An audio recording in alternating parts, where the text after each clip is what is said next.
grow, still can't stop it. What is up? I am Crypto Mason, and welcome back to the Crypto Mason YouTube channel. Shout out to the Gold Squad. We look for gold in every single aspect of our lives, and we always find it. Now today, we are back for another daily market update. This one is jam-packed with bullishness and more bullishness because Bitcoin is doing good. The entire market is doing good. But first, I hope you guys enjoy that new fancy intro with the 3D animated Wizard Mason. That's what I'm going to call it, Wizard Mason. I appreciate all the comments. Shout out to the animator as well. I'll leave his IG in the description. Make sure you're also following me on IG right here. I posted a new picture. I'll show you a little bit of it right there. You can see my head. You can see my face right there. Make sure you're following on IG, Twitter. But let's get into the video right here. We have a very bullish market today. We're above 2 trillion. I'm telling you, we're at that $2 trillion level, but this time does feel a little bit different to me. This time does feel a little bit different. There are massive things happening, like Russia accepting or saying that they would accept Bitcoin if need be for natural gas, right? So BTC $44,845. As we can see, we are definitely done with this, right? We broke through that resistance easily, and now we're about to get done with this right here, which is an even stronger one at that 44,600 where we're chilling right now. You can definitely see that we are inside of the bull market support band, right? If you just extrapolate this a little bit, right, we will definitely be inside of that right now. What we want to do is break through to the upside. Like, we want to break right through that bull market support band, and then you can anticipate maybe something like this, right? We broke through it here. This was at basically the exact same level, 44,000, right? And look what happened. We made it all the way up to 52,000, and we got rejected at 52,000 right there. Right back down, testing that bull market support band again, broke through it again, and then we had the mega rally right here up to 69,000. So, dude, it's looking like pretty good. Like, I'm like, all the news around Bitcoin right now is coming out. It's all pretty good. We will cover some of that in a second here. Actually, let's do it right now. We have Russia is open to selling natural gas for Bitcoin. Basically, they're what's his official title? He is the chairman of the country's Congressional Energy Committee.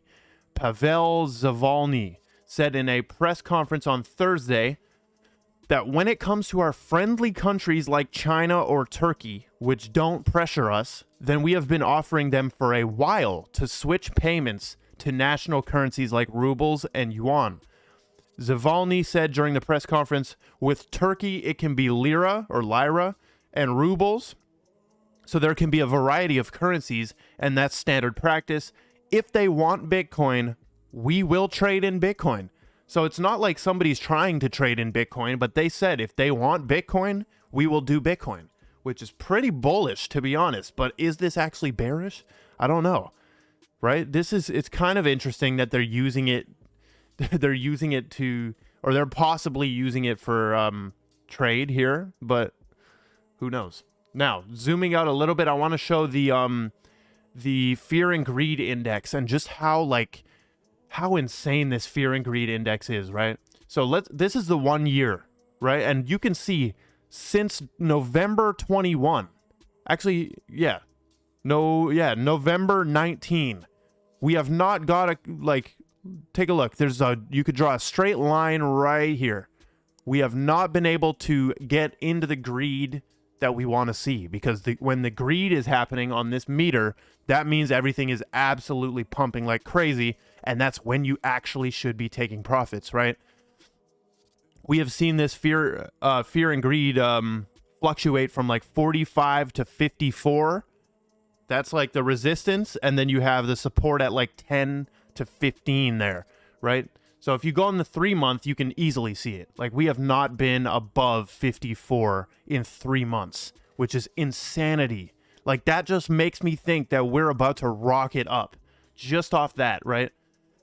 So that is the fear and greed index right there. We're going to talk a little bit more Bitcoin news. We have Bitcoin rally may soon gain a fresh impetus, chart shows. We have a certain pattern tracing out a so-called triangle shape on Bitcoin's price. Chart is squeezing it higher. That suggests a momentum tailwind for Bitcoin, and if it breaks a high of 45,300 from early March, targets of 50,450 and 54,000 come into play. This is a fact, right? Right now, it's all about breaking through these key levels that we haven't been able to break through before. And if we do it, we can look to the higher levels, just like this one up here at 53,000, 54,000, right? So a couple more bullish things for Bitcoin. EU's crypto bill officially advances without the proof of work ban. Okay, so they have moved this MiCA bill forward without the Bitcoin limiting provision. Okay, so no proof of work ban. I am actually happy about this, right? I don't think proof of work should be banned.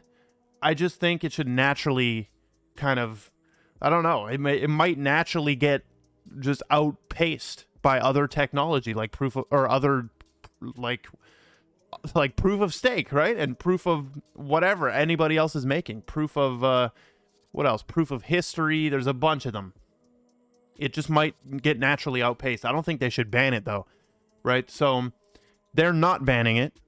They're not banning it, and that is bullish for Bitcoin. We have Blockworks, Israel's biggest bank, Lumi, will start to offer Bitcoin and Ethereum trading. Okay, so there's a ton of little tidbits of stuff coming out for Bitcoin right now that's just super bullish, right? And you can see as soon as Bitcoin makes like movements up, you can see the news people start to change and be bullish about it. It's really crazy. So zooming out to the altcoins today, we have QNT performing amazingly, 23% up on the week, 21% on the month. Quant is a dip buyer. If you buy this on the dips, you will thank yourself later almost every single time. It just comes through with the gains. We also have Convex Finance. I'm very bullish on Convex Finance for the DeFi 2.0 narrative. You have Cadena, Quantum, Algo, pretty much all the altcoins up like 4 to 5% today. Some of these are down like Cardano, 5% down. Wow, 78% it was, or 78 cents it was just at. That is crazy. Let's take a closer look at Quant though. It looks like we're going to try and test this $150. You can see right here we got rejected off 160, 156. Right here it was the 150 exactly. It looks like we almost did try to surpass that 150 there. But basically, if you bought anywhere in here, like look at this. Like if you bought at 111, you are up 32% in 8 days. I'm telling you, Quant is the best thing ever to swing trade. Like if you buy down here, boom, 71%, right? You can short this as well. Like we can just turn on Market Cipher B or A and see some short signals there. But this is looking good. Market Cipher B down here is looking pretty good. Momentum wave coming up. Massive blue. Like look at this these massive blue waves. And what you can notice right here is they get continuously bigger. So this is the final wave, right? This is most likely going to come down. I'm thinking like go back to like 120, 130, 125. Honestly, couldn't give a crap less, bro. I could not care what Quant does. All I care about is zooming out right here. I care about when we hit these $90 that people are looking to buy and looking to get in, because that is an actual good opportunity to get in. And I know that this thing will one day be back at 250, 300, 350 easily. So we also have this right here from Quant. This was sent to me by Quanthony. Shout out to him. We have Humanativa. Un valor per il nostro cliente. A fintech company picks HN blockchain to integrate SIA chain with S3 or R3 network, right?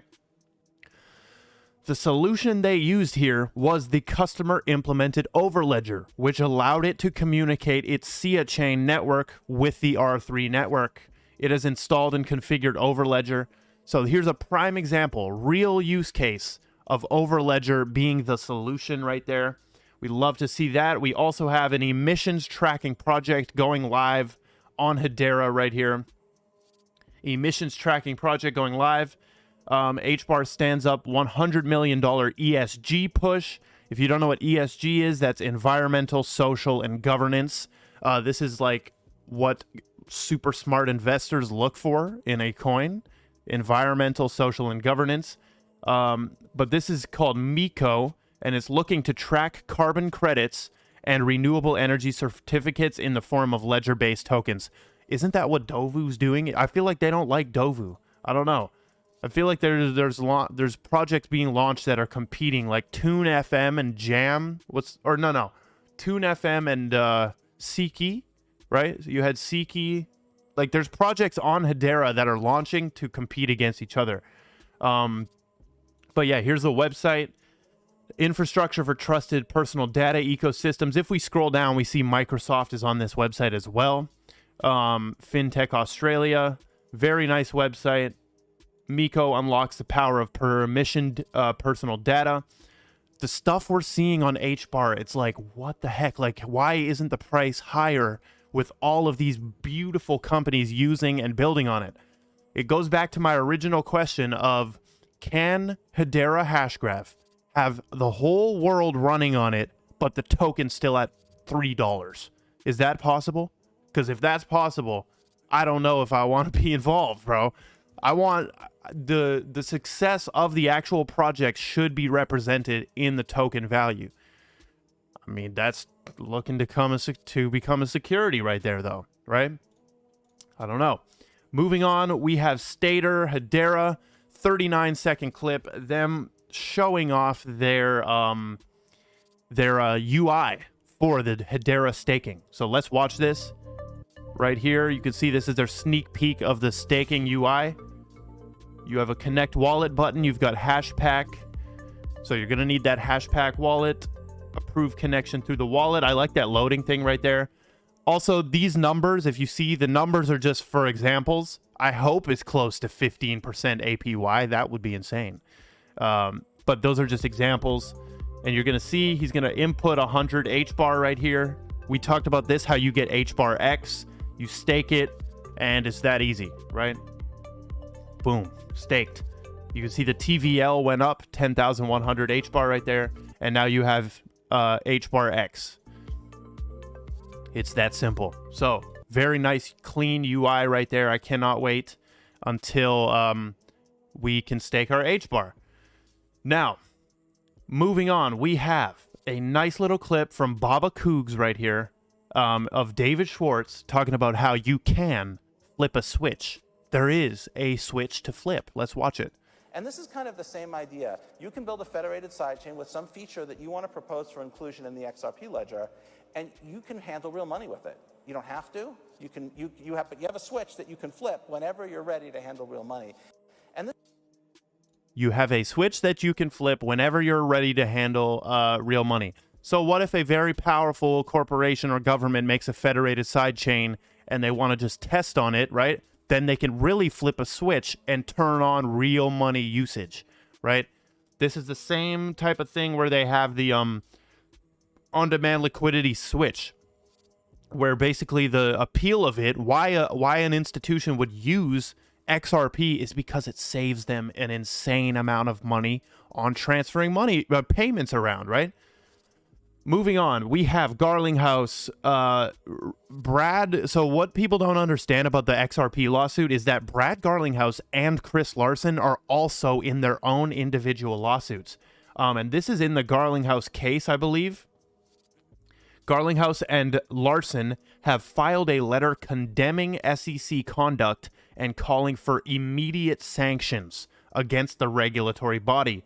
So basically, this dude submitted a report, this Dr. Metz dude, and then he wrote an unauthorized reply, not only dealing with the criticism, but adding new opinions entirely that were not in the original report.